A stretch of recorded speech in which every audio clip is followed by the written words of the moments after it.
दशहरा यादगार है सत्य की असत्य के ऊपर विजय की, राम और रावण के युद्ध की यादगार है। आज समझते हैं क्या रहस्य है आध्यात्मिक दशहरा मनाने का।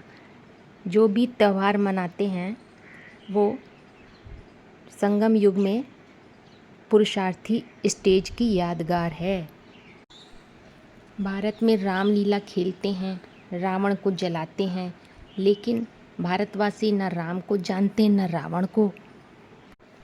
राम और रावण का खेल तो ब्रॉड ड्रामा में चलता है, इसीलिए वो प्रकृति के द्वैतवाद के दो छोर हैं। राम है केंद्रित मन बुद्धि, जबकि रावण है विस्तारवादी प्रकृति की अनेक मतों में फंसी हुई मन बुद्धि। अथवा ऐसा समझ सकते हैं, राम है बीज माने बीज रूप स्थिति, और रावण है उस बीज से निकला हुआ अनेक धर्मों का झाड़।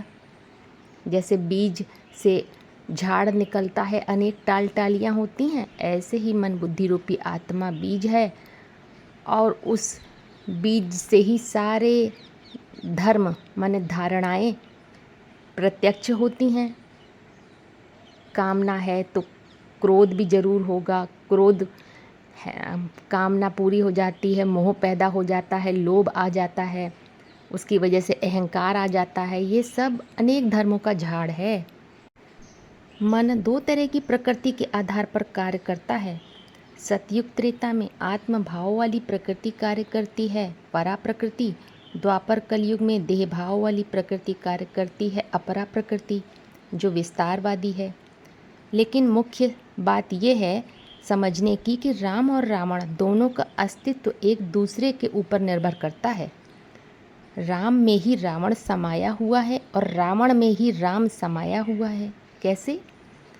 सार में विस्तार समाया होता है। जैसे बीज में पूरा वृक्ष समाया होता है, इसी प्रकार से विस्तार के अंदर सार छुपा होता है। जैसे वृक्ष में से फूल निकलते हैं, उससे जो फल निकलता है उसमें वो बीज गुप्त रहता है। राम को राम बनाने वाला है रावण, माना बीज रूप कारण में पूरे झाड़ को पैदा करने का पोटेंशियल है, तभी तो वो बीज साबित होगा। अगर बीज से झाड़ ही ना निकले तो बीज कैसा? अथवा ऐसा कह सकते हैं, विस्तारवादी दुनिया के बीच रहते हुए भी अगर केंद्रित मन बुद्धि है तो बड़ी बात। जंगल में रहकर दुनिया का संन्यास करके मन बुद्धि को केंद्रित कर लिया तो कोई बड़ी बात नहीं। रामायण में बोला है, रावण रथी विरथ रघुबीरा।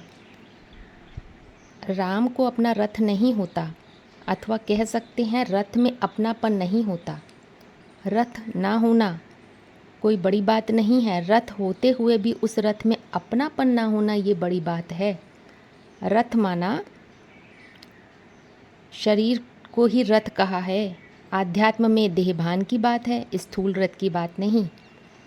राम के चरित्र का असली रथ है उसकी मॉरल पावर। सौरभ धीरज जही रथ चाखा।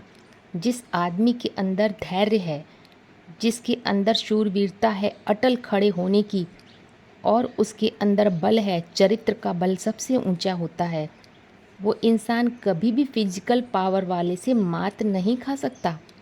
क्योंकि फिजिकल शक्ति, बाहुबल की शक्ति, मॉरल और स्पिरिचुअल शक्ति के सामने निस्तेज हो जाती है। मॉरल पावर हमेशा डिवाइन होती है।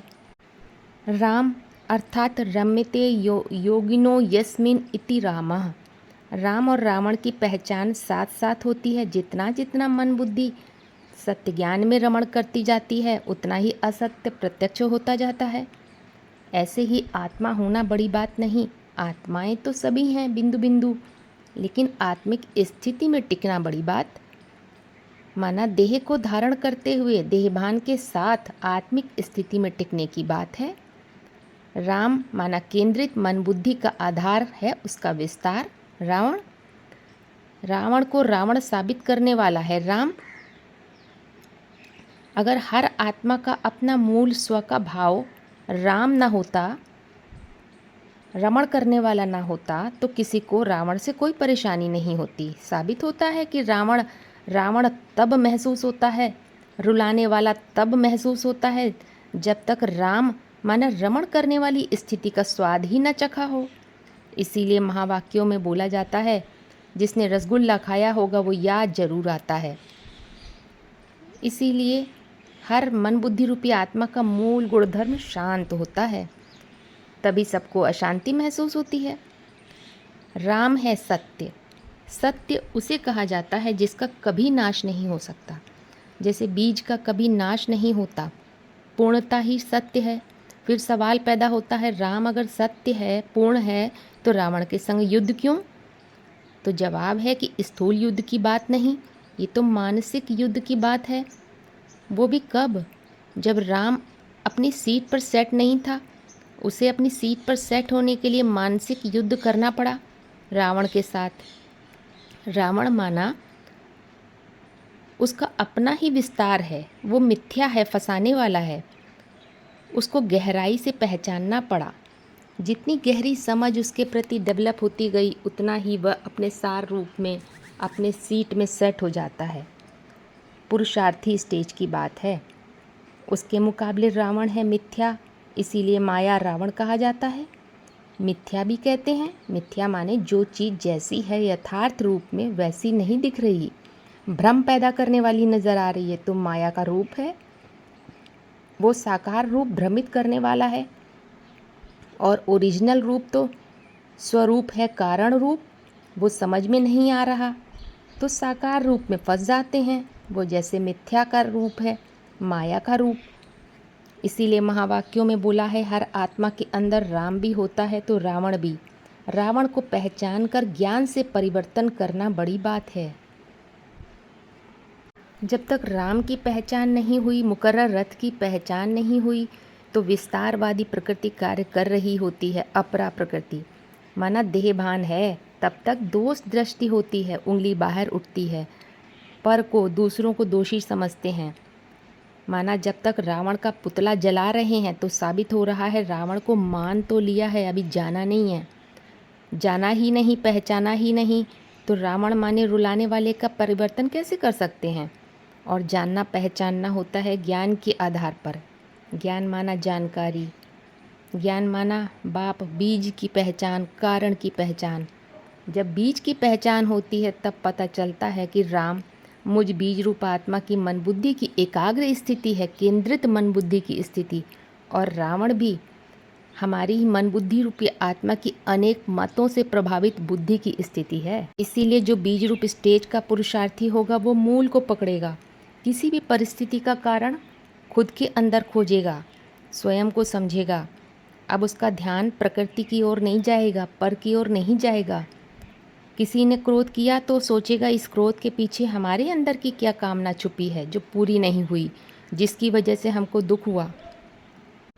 अगर उसने मूल को पकड़ने की टेंडेंसी डेवलप कर ली, सार को देखने की टेंडेंसी पकड़ ली, तो ये हो गया रावण की नाभि में तीर मारना, क्योंकि वो अमृत समान हो गया। स्वयं में ही कमी कमजोरी देखना, स्वयं को ही कारण रूप समझना, अर्थात अब उसको अनिश्चय रूपी मौत नहीं हो सकती है। पर है प्रकृति, उस पर को स्व में कन्वर्ट कर देना, माना दूसरों की कमी कमजोरियों को भी स्वयं के अंदर खोजना, यही है नाभि में तीर मारना।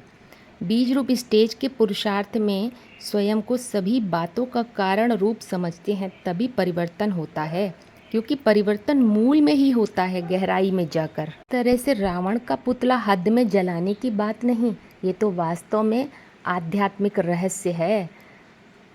दिखने वाले मायावी विस्तार को स्वयं के अंदर मूल रूप में समझ लेना, पहचान लेना ही उसको जैसे कि रावण को दहन करना है, असली दशहरा मनाना है।